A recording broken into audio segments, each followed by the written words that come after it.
Welcome back to Reality Asserts Itself on the Real News Network. I'm Paul Jay. In Baltimore, there were 309 murders in 2018. Most homicide victims were black, 291 of all victims, and male, 275 victims. Most were between the ages of 25 and 39. That's 154 of the over 300 victims. 17 were juveniles, 10 of whom were under the age of 10.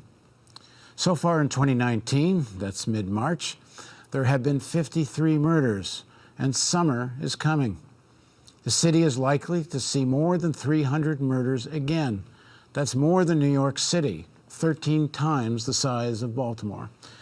Now joining us to continue our series, Reality Asserts Itself series, is Eddie Conway. Thanks for joining us again, Eddie. Okay, thanks for having me back. So, again, watch the whole other parts of the Eddie Conway series, and you'll get a sense of who Eddie is and what he means for Baltimore. But let's talk about these continued crazy homicide numbers, over 300. Something that almost has become a norm in Baltimore. It almost fades into the background. There are attempts to, have ceasefire campaigns, and certainly people are concerned. And there's an overall concern for how do you get to a safer city. You host a show on the Real News called Rattling the Bars, which the underlying thesis of that show is about how do you get to a safer city, and you don't get there by treating people like animals. But talk a bit about why this homicide rate continues. And, the area you're working in, as we talked about in the last segment, Tubman House, your community center is right in one of the most ground zero of murders in Baltimore. What goes on there? Now, I understand the police, either because of the way they harass and brutalize people, add to the psychological pressure of the poverty. And a lot of people complain that when you actually need policing, they're not there. But that's not the only factor in terms of why there's so much, poor black person on poor black person violence. So talk about the conditions that give rise to this. Well, one of the things is, and there's several things that contribute to this, way beyond the way in which the police the area. And of course, the first and foremost is the massive unemployment in what we consider the black butterfly. There's a section in Baltimore, for people that don't know the city, where you go kind of down Charles Street, and then it kind of takes a turn into Inner Harbor, and then you go down into Fells Point, and this is where you have gentrification and majority white population. And if you live in the L, it's actually relatively safe. There's incidents of violence, but nothing that compares to the areas of poverty on either side of this L, both in West and East Baltimore. So in those areas, it's the areas where you find one, massive unemployment, but you also find massive open-air drug markets. Because people are finding ways to self-medicate to cope with the reality they see, which is deteriorating housing stocks, which is poverty all around them, which is food deserts in all too many cases, which is the collapse of school systems in their particular area. They're faced with all that, and there's a frustration, there's a hostility, and there's an anger, that spills out on each other in terms of conflict. But I maintain, and after spending 44 years in prison, that one of the things is you find that the largest percentage of people that's locked up in Maryland come from the black butterfly, these zip codes. The largest returning population from the prison system returns back to those areas.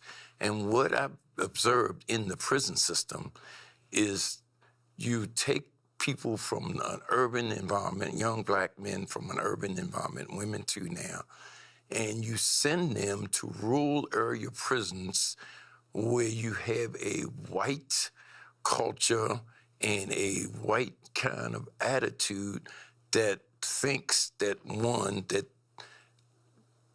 the people that are being put in their charge need to be controlled, contained through either racism, white supremacy, or just really patriotism. There's a tremendous amount of violence that go on in Hagerstown, in Cumberland. These are all white areas, mostly white guard forces. Largely 75% people of color are locked up. In Somerset, the violence that's perpetrated against the prisoners, and sometimes not without cause. You know, people get angry, get exploded, they take off, they get attacked, they get beat. That happens. If I understand the situation, not just in prisons in Maryland, but right across North America, really, Yes. the state, the way it runs the prisons, Yes. is to have gangs that are, you know, amongst the most violent people to help run the prison. Yeah. They're actually allowed to kind of carry on, Yeah, they control this level of they violence. control everything, the commerce, everything that goes on in there. Well, individuals that suffer the consequences of this kind of behavior come home angry, frustrated, and they have transferred aggression. And as soon as they come in contact with somebody, one, they have two attitudes. One, I got convicted and I got sentenced and I did my time, but the community forgot about me. They allowed all this abuse to take place. Nobody spoke up. Nobody came visit me. I'm 200 miles away from home. I'm isolated. It's your fault in the community. And now you have the nerve to talk to me or bump into me or act hostile to me. Well, that violence just explodes. And I maintain that a lot of the violence from the gangs that and I call them street organization, that you see in our community is manufactured in the prison system. Yeah, and I think what I've learned, you know, after being here now in Baltimore 6-7 years, none of this poverty is like an accident. It's the result of very deliberate policy, including policy to make neighborhoods of Baltimore unlivable to help create the conditions for gentrification. The war on drugs was actually a war on poor people. And so many of the people you're talking about, you get out of prison, you cannot get a job once you have this kind of record. And you grow up even as a kid, your family, who somebody, a father or a mother sometimes, can't get a job. And in such poverty, there's no other way to earn a living but get on the street corner and be part of the illegal culture. And the underlying thing here is poverty is profitable. Not for poor people, but it's damn profitable for the mass incarceration industry. It's very profitable for lawyers, the whole judicial system, certainly for cops. You know, I mentioned this before on the Real News, but I've had cops tell me, go look at the time of day that cops bust people for marijuana. And you'll often find it's like an hour or two before a shift change because you can generate overtime because you're going to hang around all evening getting paid. I don't know if it's double or triple time. And the most important underlying issue is that many people in this area, in spite of the fact it's so hard to get jobs for people that are been incarcerated, many of the people living in these areas do have jobs. It's at least, I think, half of the unemployment. Yes. Might be 50%. It is. But if it's 50% unemployment, then it's 50% employment. And that's the people who are working for minimum wage, doing the crappiest jobs because they're desperate for livelihood. And then kids get born into all of this. But who profits from such cheap labor? Well, all the big institutions of Baltimore. So you get the consequence of this poverty, as I say, which is deliberate. There's real policies that perpetuate it. There's laws that perpetuate it. The police enforce a legal structure. And the fundamental way Baltimore deals with creating a safer city is to contain the violence within this butterfly, these poor neighborhoods, so it doesn't get out into the especially more affluent neighborhoods, and especially white, more affluent neighborhoods. But why isn't there more politicization? That the rage is so kept within the neighborhoods and to such an extent turned on each other. And you don't see more of a political consciousness developing where people fight back against the real source of their problems, which is, the elites who are, benefiting from all this, mostly white elites, but not only. Mm-hmm. Well, because there is a very safe and intact black middle class and black ruling class that work with the economic elites that are mainly white and have been doing that for decades. They maintain control of the political movements in the city by buying people off with the nonprofit industry.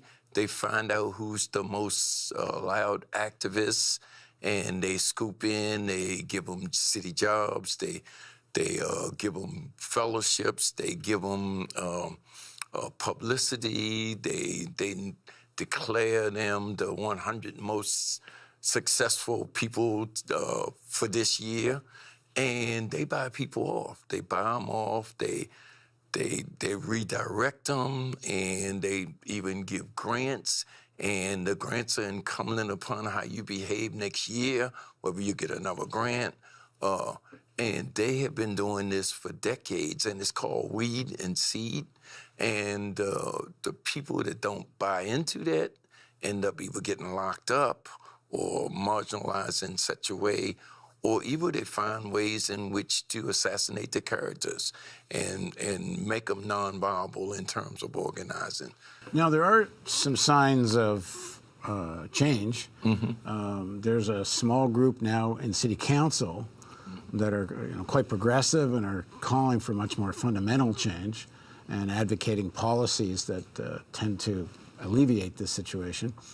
But what else should be done? Like what kind of, in terms of what the community can do and what kind of public policy people should support and vote for? How do you see this? Well, there's several things. Because I'm on the ground to some degree, even though I'm not necessarily networked with all of these people, there is a large number of people organizing on the ground in small pockets across the city, whether they're creating urban farms, whether they're organizing against environmental conditions, whether they're organizing about gun control, ceasefire, et cetera. But at some point, if you could take away the nonprofit leaders and organizers, if you could get those grassroots people on the ground to network, you do have a force that's possible to make significant changes in city council and significant changes in the city itself. That exists. Another thing should be that more focus should be geared toward safe streets or organizations like that in which people in the community are working toward changing those Yeah, Safe Streets is a program where usually former incarcerated people are going into the community and trying to deal with the violence. And they deal with the violence before it occurs. They negotiate settlements and agreements to stop the violence wherever they can. Things like that need to be encouraged and financed. More jobs need to be made available. The average person that's working on the street corner in their illegal activities don't make as much as you make in McDonald's a week. And they put their life at risk. They put their liberty at risk. And they're always uptight, stressed out, traumatized, and worried about who's sneaking up behind them or when the next blow is going to come.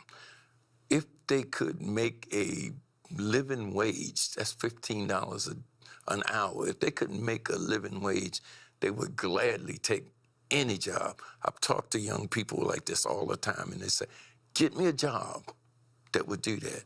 But I don't want a job that I have to come home and still be in poverty after working all week. I don't see any way out. On the street corner, it's bad business being there, but maybe if I'm lucky, I'll find a way out. So we're going to be starting a show soon. We're calling it Real Talk, though, which I've just learned is something people say here. Put a though at the end of the Real Talk to mean they're serious, and they're not going to talk BS. We're going to be doing it at Ida B's, which is a restaurant the Real News is part of. It's in our building, Ida B's Table, named after Ida B. Wells. And we're going to try to create a platform to have people come from the community to talk about what needs to be done, and help facilitate this kind of broad, having a real vision for what could be done in Baltimore. How do you see that show, and what are your hopes for it? Well, my hope for it is that it will bring together, which is the reason for Ida B's in the first place, it will bring together organizers and activists in the city, will give them a chance to network, to build that network, to talk about issues, to look at solutions, and to have a space in which they can actually organize from. One of the things that I go back to Freddie Gray is that in our Studio 4, hundreds of people came together from around the city and even from outside the city, and they did a fantastic job of bailing people out, of working together, of organizing, of raising funds, and so on.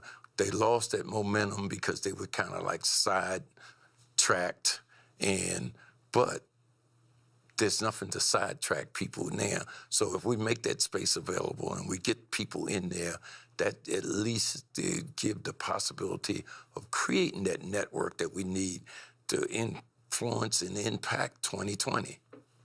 Well, on the 5th anniversary of your release from prison, let me just say again, I'll tell people out here, it's really our honor that Eddie has chosen to be at the Real News and to be our colleague and our friend. And we're looking forward to many more years of his show, Rattling the Bars, and Eddie at the Real News Network. Thanks very much, Eddie. Okay, thanks for having me. And thank you for joining us on Reality Asserts Itself on the Real News.